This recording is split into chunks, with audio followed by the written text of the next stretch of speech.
ಡಿಕೆಶಿ ಮನೆಯಲ್ಲಿ ಮುಸುರೆ ತಿಕ್ತಿದ್ದ ವ್ಯಕ್ತಿ ಇಂದು ಶಾಸಕರಾಗಿದ್ದಾರೆ. ನನ್ನ ವಿರುದ್ಧ ಹಗುರವಾಗಿ ಮಾತನಾಡಿದ ವ್ಯಕ್ತಿಯನ್ನ ಸಾಕುವ ತಾಕತ್ತು ನನಗೆ ಇದೆ ಅಂತ ಶಾಸಕ ಸೋಮಶೇಖರ್ ಹೆಸರೇಳದೆ ವಿಧಾನ ಪರಿಷತ್ ಸದಸ್ಯ ಜಗ್ಗೇಶ್ ತಿರುಗೇಟ್ ನೀಡಿದ್ದಾರೆ. ಇಂದು ಬೆಂಗಳೂರಿನ ಆನಂದರಾವ್ ವೃತ್ತದ ಮೌರ್ಯ ಸರ್ಕಲ್ನಲ್ಲಿ ನಡೆದ ಬಿಜೆಪಿ ಪ್ರತಿಭಟನೆಯಲ್ಲಿ ಪಾಲ್ಗೊಂಡು ಮಾತನಾಡಿದ ಅವರು, ನಾನು ಬಿಜೆಪಿಗೆ ಹಣ ತೆಗೆದುಕೊಂಡು ಬಂದಿಲ್ಲ.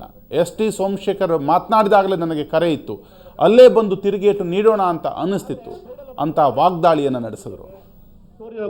ಅವರಿಗೆ ನಾನು ಒಂದು ಮಾತು ಹೇಳ್ತೀನಿ, ಸೋಮಶೇಖರ್ ರವರು ಅವರು ಅಳತ್ ಮೇಲೆ ಪುಳಕಲ್ಲಿ ಗೆದ್ದಿರುವಂತ ಒಬ್ಬ MLA, ಅವನ ಬಗ್ಗೆ ನಾನು ಮಾತಾಡಕ್ ಹೋಗಲ್ಲ. ಏನಂದ್ರೆ ನಮ್ಮ ಸಿನಿಮಾನಲ್ಲಿ ಹೀರೋ, ಹೀರೋಯಿನ್, ವಿಲನ್ನು, ಆಮೇಲೆ ಕಾಮಿಡಿಯನ್ನು ಎಲ್ಲಾ ತರದ ಜನಗಳು ಇರ್ತಾರೆ. ಇವಾಗ ಬದುಕಲ್ಲಿ ನಾನು ತುಂಬಾ ಹೆಮ್ಮೆಯಿಂದ ಹೇಳ್ಕೊತೀನಿ, ಇದು ಸತ್ಯ, ನೀವು ಕೇಳ್ಕೋಬೇಕು, ತುಂಬಾ ಚೆನ್ನಾಗಿದೆ ಈ ಕತೆ. ನಮ್ಮ ಸಿನಿಮಾನಲ್ಲಿ ಒಂದು ಶೂಟಿಂಗ್ ಮಾಡ್ಬೇಕಾದ್ರೆ ಒಬ್ಬ ಹೀರೋ, ಹೀರೋಯಿನ್ ಎಲ್ಲ ಇರ್ತಾರೆ. ಆದ್ರೆ ಸೈಡಲ್ಲಿ ಒಬ್ಬ ಜೂನಿಯರ್ ಆರ್ಟಿಸ್ಟ್ ಇರ್ತಾನೆ, ಅವ್ನು ಟೀ ಕುಡಿಯೋಕೆ, ಸ್ಟೋರಿ ಕುಡಿಯೋಕೆ ಹಂಗೆಲ್ಲ ಇರ್ತಾನೆ. ಅವ್ನು ಡೈಲಾಗೇ ಬರೋದಿಲ್ಲ, ಅವನಿಗೆ ಇಡೀ ಪಿಕ್ಚರ್ ಡೈಲಾಗೇ ಕೊಡೋದಿಲ್ಲ, ಅವನಿಗೆ ಇಡೀ ಪಿಕ್ಚರ್ ಡೈಲಾಗೇ ಕೊಡೋದಿಲ್ಲ. ಅಪರೂಪಕ್ಕೆ ಒಂದ್ಸರಿ ಯಾರೋ ಬರದೇ ಇದ್ದಾಗ, ಬರಪ್ಪ ಒಂದೆರಡು ಡೈಲಾಗ್ ಇವನು ಕೊಟ್ಬಿಡ ಅಂತ ಕೊಡ್ತಾರೆ. ಅವ್ನು ಹೀರೋ, ಹೀರೋಯಿನ್ ಏನೋ ಹೋಗ್ಬೇಕಾರೆ, ಏನಪ್ಪ ಮರಿ ಈ ಅಡ್ರೆಸ್ ಎಲ್ಲಿ ಬರುತ್ತಪ್ಪ ಅಂದ್ರೆ, ಸರ್ ರೈಟ್ ಹೋಗಿ ಲೆಫ್ಟ್ ಹೋಗಿ ಸರ್ ಅಂತಾರೆ. ಅವ್ನು ಜೂನಿಯರ್ ಆರ್ಟಿಸ್ಟ್ ಒಂದು ಡೈಲಾಗ್ ಬರುತ್ತೆ. ಹಂಗೆ ಪಾಪ ಸೋಮಶೇಖರ್ ಒಬ್ಬ ಕಾಂಗ್ರೆಸ್ ಪಕ್ಷದ ಜೂನಿಯರ್ ಆರ್ಟಿಸ್ಟು, ಅವ್ನಿಗೆ ಅಪರೂಪಕ್ಕೆ ಒಂದು ಚಾನ್ಸ್ ಕೊಟ್ಟರು ಮಾತಾಡಕ್ಕೆ.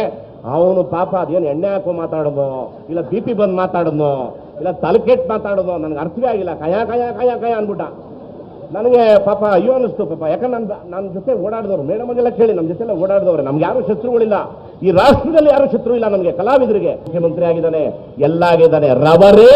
ನೀವು ಮಾತಾಡಿದ್ರಲ್ಲ ಅವತ್ತು, ರವರೇ ಏನು ಅವನ ಹೆಸರು, ಅವನು ನಾನು ಕೇಳ್ತಾ ಇದ್ದೀನಿ, ನೀನು ಯೋಗ್ತಿ ಫಸ್ಟ್ ಟೈಮ್ MLA ಆಗಿದ್ಯಾ, 6 ಸರಿ ಅಶೋಕ್ ಕುಂತರ ಆಗು, 6 ಸರಿ ಅಶೋಕ್ ಕುಂತರಾಗಿ ನೀನು ಮಿನಿಸ್ಟರ್ ಆಗು, ಅವತ್ತು ನಿನ್ನ ನಾನು ಒಪ್ಕೊಂತೀನಿ. ನೆಕ್ಸ್ಟ್ ನಿನ್ ಗೆಲ್ತಿಯಾ ಇಲ್ವಾ ಅಂತ ಫಸ್ಟ್ ನಿಮ್ ಜಾಗದಲ್ಲಿ ಹೋಗಿ ಕರೆಕ್ಟಾಗಿ ತಡ್ಕಾಡ್ಕೊಂಡು ನಿನ್ಗಿರೋ ಓಟ್ನ ಉಳಿಸ್ಕೊಳಪ್ಪ. ರವರೇ ಯಾತಕ್ಕೆ ಸುಮ್ಮನೆ ಇಲ್ಲೆಲ್ಲ ಬಂದ್ಬಿಟ್ಟು ಸುಮ್ಮನೆ ಬಹು ಅಂತ ಬಗಳ್ತೀನಿ, ನನಗೆ ಇಷ್ಟ ಆಗೋದಿಲ್ಲ. ದಯಮಾಡಿ ಶಿವಕುಮಾರ್ ಲೈಫ್ನ ಹಾಳು ಮಾಡಬೇಡಿ. ಆತ ಒಳ್ಳೆ ಮುಖ್ಯಮಂತ್ರಿ ಆಗ್ಬೋದು, ಮುಂದೆ ಒಂದು ಅವಕಾಶ ಬಂದ್ರೆ. ಅವರು ಬಾಂಬಿಕಕ್ಕೆ ಎಲ್ಲರನ್ನ ಸೇರಿಸ್ಕೊಂಡಿದ್ರಿ, ಅವರು ಡೋಮ್, ನೀವು ಡೋಮ್, ಪಕ್ಷನೂ ಡೋಮ್. ಮಾತನಾಡೋದಕ್ಕೆ ಕಾರಣ ಸೆಪ್ಟೆಂಬರ್ 7ರಂದು ಸೋಮಶೇಖರ್ ನಡೆಸಿದಂತಹ ವಾಗ್ದಾಳಿ. ಅವರು ಅವತ್ತು ಏನ್ ಮಾತನಾಡಿದ್ರು ಕೇಳಿ. ಕಲಾಗೌರವ ಬಗ್ಗೆ ಅತ್ಯಂತ ಕರ್ನಾಟಕದ ಜನತೆ ಪ್ರೀತಿ ವಿಶ್ವಾಸದಿಂದ ನೋಡ್ತಾರೆ. ನಮ್ಮಲ್ಲೂ ಕಲಾವಿದರು ಇದ್ದಾರೆ, ಅಂಬರೀಷ್ ಇದ್ದಾರೆ, ಉಮಾಶ್ರೀ ಇದ್ದಾರೆ, ಸಹೋದರಿ ಭಾವನಾ ಇದ್ದಾರೆ, ಅನೇಕರು, ಶಶಿಕುಮಾರ್ ಇದ್ದಾರೆ, ಜಯಮಾಲಾ ಇದ್ದಾರೆ. ನಿನ್ನಂತ ಅವಿವೇಕಿನ ಕಲಾವಿದರಂತ ಹೇಳ್ತಕ್ಕಂಥದ್ದು ನಮ್ಮ ನಾಲಿಗೆಯಲ್ಲಿ ಬರೋದಿಲ್ಲ.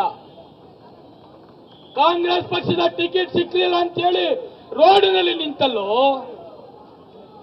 ರೋಡಿನಲ್ಲಿ ನಿಂತು ನಿನ್ನ ಯೋಗ್ಯತೆ ಎಲ್ಲ ಗೊತ್ತಿತ್ತು ಕಾಂಗ್ರೆಸ್ ಪಕ್ಷಕ್ಕೆ, ನಿನ್ನ ಬಣ್ಣ ಏನು ಅಂತ ಗೊತ್ತಿತ್ತು, ನಿನ್ನ ವಿಚಾರ ಏನು ಅಂತ ಗೊತ್ತಿತ್ತು.